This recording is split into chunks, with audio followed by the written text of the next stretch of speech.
Shalom, shalom, très chers frères et sœurs, amis, grands-pères, père, maman. Je vous salue dans le nom précieux et glorieux de Jésus-Christ qui est notre salut, qui est notre sauveur, qui est l'unique et le véritable. Je reviens encore aujourd'hui, comme de coutume, chaque fin d'année, nous apportons un message pour nous fortifier, pour nous rappeler un peu, parce que souvent, chaque fin d'année, il y a des cris qui s'élancent, il y a presque tout le monde dans la joie qui crie, voilà, bonne fin d'année, il y a des souhaits de partout. Et pendant ce moment, beaucoup de frères et sœurs oublient quelques éléments qui concernent la marche. Et c'est en fait cela que je reviens de temps en temps, autant que serviteur, autant que votre serviteur, pour nous rappeler que c'est pas mauvais, parce que la Bible nous demande d'apprendre à compter nos jours. Mais c'est juste pour nous rappeler que pendant que nous sommes dans les festivités, nous n'allons pas oublier ce que l'Éternel a dit pour nous, ce que l'Éternel a arrêté pour nous, ce que l'Éternel a projeté pour nous. Nous avons un passage biblique que nous allons lire pour appuyer tout ce que nous allons dire tout à l'heure, et puis on aura encore d'autres passages, peut-être qu'on n'aura pas le temps de lire parce que c'est une vidéo qui est tellement courte. Et donc nous sommes dans le livre des Psaumes 90 et précisément le verset 12. C'est le psaume de Moïse. Et le titre du psaume, c'est que Dieu est éternel et l'homme est mortel. Moïse par là veut nous rappeler que dans tout ce que nous faisons, n'oublions pas que la seule personne qui est éternelle, c'est Dieu. Et quand il parle de Dieu, il parle d'Élohim, le créateur de toutes choses. Et donc l'homme sur la terre, portant l'esprit, l'âme et le corps, est mortel. Est mortel. C'est pourquoi Moïse est en train de célébrer Dieu, en fait, en se questionnant sur ce problème. Et je crois que c'est par là que nous allons introduire notre message de cette fin d'année. Et dans ce passage, il dit au Seigneur, il dit, Seigneur, enseigne-nous à bien compter nos jours, afin que nous appliquions notre cœur à la sagesse. Il demande à Dieu une faveur, de nous apprendre à compter nos jours. Et aujourd'hui, nous sommes en fin d'année 2021 et nous sommes dans l'actualité qui est la Covid-19 et qui jusqu'aujourd'hui, les médias et tout le monde en parle. Aucun pays n'est épargné par cette pandémie qui a touché tellement. Et de mon existence personnelle, moi je n'ai jamais connu une telle pandémie. Donc nous voulons nous exhorter par la parole de Dieu, nous voulons nous édifier, parce que je sais que pendant cette période-là, il y a des frères qui fêtent, il y a des frères qui chantent et des sœurs, mais il y en a aussi qui traversent des moments très difficiles. Parce que rien n'échange, tous les jours restent pareils. C'est juste que nous sommes à la fin d'une année, mais sinon que le lundi à dimanche, c'est les mêmes jours. Nous avons le même soleil, nous avons la même lune, nous avons les mêmes heures. Et donc nous voulons nous édifier par ce passage. Moïse demande de nous apprendre à compter nos jours, afin que nous puissions appliquer nos cœurs au Seigneur. Et je vais exhorter le peuple de Dieu de tout ce que nous pouvons avoir comme pensée pendant cette période. On peut boire, on peut manger comme on veut, mais n'oublions pas que nous sommes des hommes passagers, que nous sommes des êtres humains et que nous sommes mortels sur la terre. Nous avons une vie déterminée sur la terre. Et c'est tellement court, cette vie. Et que pendant que tu vas manger, pendant que tu vas boire, et que tu te souviennes de cette parole. Je voulais exhorter tous ceux-là qui traversent les moments difficiles, en leur rappelant quelque chose. En fait, le message est basé sur le bilan. Et le bilan, comme nous le savons, comme je l'ai toujours intitulé chaque fin d'année, le bilan, c'est un résumé d'un inventaire. Et l'inventaire, c'est l'acte par lequel on recense tous les biens d'un individu ou d'une entreprise. Et donc, nous avons ce devoir-là, par rapport au verset, de faire un bilan. Apprendre à compter nos jours. Souvent, nous le faisons les jours d'anniversaire. Mais nous sommes à la fin d'une année, l'année 2021. Et c'est que le chrétien, celui qui est en pleine marche avec le Seigneur, ce qu'il a à faire, c'est faire aussi un bilan. Et vous savez que toutes les entreprises aujourd'hui, pour la bonne marche, pour le bon fonctionnement, chaque fin d'année, ont le devoir de faire un bilan pour savoir si pendant toute l'année que l'entreprise a exercé, est-ce qu'elle a pu avoir des bénéfices, et s'il a pu faire des bénéfices, à combien revient ces bénéfices ou ces gains. Et parfois aussi, elle a fait une perte. Et si c'est une perte, on va faire recours à tout ce qui n'a pas marché, afin le but de ne pas fermer l'entreprise, de ne pas arrêter de fonctionner, mais c'est de toucher les points qui n'ont pas marché et de faire les exploits, de ramener les choses à la surface pour faire mieux que l'année dernière, afin de gagner l'année que nous allons débuter. Et c'est pareil pour nous les chrétiens. Et Dieu, c'est la première personne qui a su faire l'inventaire dans la parole de Dieu. C'est le premier qui a fait le bilan.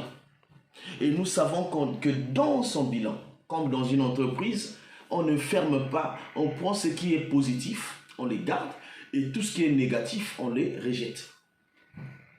Et ça ajoute une intelligence, une valeur ajoutée. Et on fonctionne avec tout ce qui a marché. Et tout ce qui n'a pas marché permet à l'entreprise d'avoir encore une connaissance afin de faire mieux l'année qui va débuter. Et nous aussi, nous sommes ainsi, parce que la Bible nous dit dans Josué, le livre de Josué 1, il dit à Josué, il dit que ce livre de la loi ne s'éloigne point de ta bouche, médite-le jour et nuit, afin que tu réussisses dans tes entreprises. Les entreprises, c'est tout ce que tu entreprends. Et nous considérons dans ce passage aussi que nous sommes une entreprise et tout ce que nous faisons dans la vie constitue des entreprises. Donc par là, nous comprenons que le Dieu qui est le plus grand entrepreneur de tous les temps, après la création, a créé l'homme, mais malgré la chute, Dieu n'a pas détruit l'homme dans sa totalité. Et vous allez voir dans Genèse 3, après la chute d'Adam et Ève, Dieu est venu, il a frappé, mais il a prononcé des paroles que la descendance de la femme devait écraser la tête du serpent. Dieu a vu dans la femme quelque chose qui devait naître et qui devait réparer tout ce que la femme et Adam et Ève avaient commis comme bavure, comme erreur, comme péché. Et nous voyons plus tard même, dans le livre de Genèse 6, comment Dieu, après avoir constaté que le peuple était dans une mauvaise démarche, il a détruit la terre. On appelle, c'était au temps de Noé, la destruction par la pluie de 40 jours et 40 nuits. Et nous voyons par là que Dieu a vu que la terre n'était pas conforme, l'homme n'était pas conforme à ce que lui, il avait arrêté, et Dieu a choisi de détruire. Mais il n'a pas tout détruit. Il a détruit une partie, il a gardé 8 personnes. Et ces 8 personnes-là, ce sont eux qui ont reconstitué le monde. Dieu ne détruit jamais la totalité de tout ce qu'il a créé, parce que dans tout ce qu'il a créé, il y a toujours quelque chose de bon. Et ce que je veux nous exhorter ce soir, c'est de ne pas perdre la foi. C'est de ne pas perdre notre espérance. Parce que certainement, durant toute cette année, nous avons tenté beaucoup de choses. Mais qui n'a pas marché? Et nous, même quand nous allons dans le livre des Juges, la Bible dit que dans ce qui mange, on a trouvé quelque chose qu'on peut manger. Et dans ce qui est fort, on a trouvé le doux. Dieu voulait nous faire comprendre, en fait, on parle du Messie, du Christ, qui auparavant, même à la nature du lion, qui dévore, mais du lion est sorti un agneau qui pouvait venir donner sa vie pour l'humanité. Donc on ne peut pas sous-estimer. Je parle à un homme qui, dans son foyer, est en train de traverser des moments difficiles, dont ta femme peut sortir quelque chose de bon. Je parle à une femme qui est en train de traverser les moments difficiles dans son foyer, dont ton monsieur peut sortir quelque chose de bien.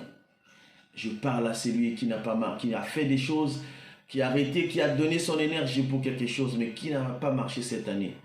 Et j'ai dit que cette année que tu vas débuter, si tu as encore de l'espoir, de l'espérance, la foi, quelque chose peut se passer. C'est ainsi que Dieu fonctionne dans sa parole.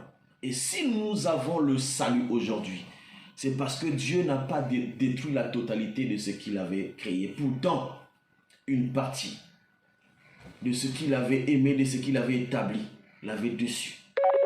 Donc, nous n'allons pas perdre espoir, nous qui traversons, nous qui sommes en train de finir cette année 2021, parce que nous savons tous ce qui se passe. Mais ce qui est important, c'est que dans la parole, nous avons un prophète, Jérémie, qui s'est interrogé. Il ne connaissait pas son identité, mais Dieu, dans Jérémie 1, il lui rappelle, avant que tu sois conçu dans le sein de ta maman, je te connaissais. Avant que tu sois sorti dans son sein, je t'avais déjà établi. Et donc, notre vie ne dépend pas d'aujourd'hui. Notre vie ne dépend pas des dires des hommes. Notre vie ne dépend pas de ce que les hommes calculent sur nous, de ce que les hommes disent sur nous. Mais notre vie dépend de ce que celui qui a créé a arrêté. Et c'est cela que nous appelons la volonté de Dieu. Donc, nous ne vivons pas pour nous, c'est ce que Paul a dit. Si je vis, ce n'est pas moi qui vis, mais c'est le Christ qui vit en moi. Le Christ, c'est lui le créateur. Donc c'est lui qui le conduit, c'est pas les hommes. Tu peux faire quelque chose qui peut-être a échoué cette année, mon frère. Je veux que tu aies de l'espérance. Que tu crois qu'en finissant cette année, c'est vrai que tu peux être choqué, tu as perdu quelqu'un de très cher. Tu as fait une activité, tu t'es investi, tu as donné de l'argent. Ça n'a pas marché, bien-aimé. La volonté de Dieu. Nous avons l'exemple de la vie de Job. Job était un homme riche selon les écrits.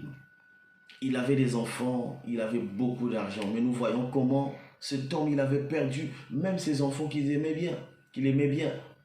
Même ses biens qu'il avait, il les a tous perdus. Même sa femme, qui prétendait être à son côté, à ses côtés, même dans les moments difficiles. Ce jour-là, sa femme s'est retournée contre lui.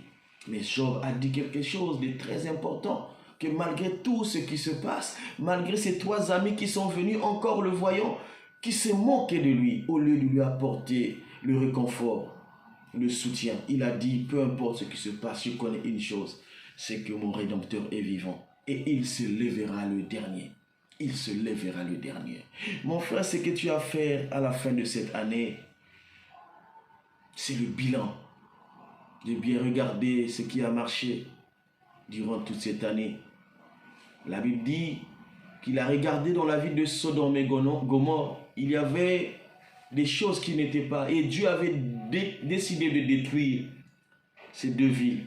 Mais il y avait un certain Lot qui l'a délivré de cette ville.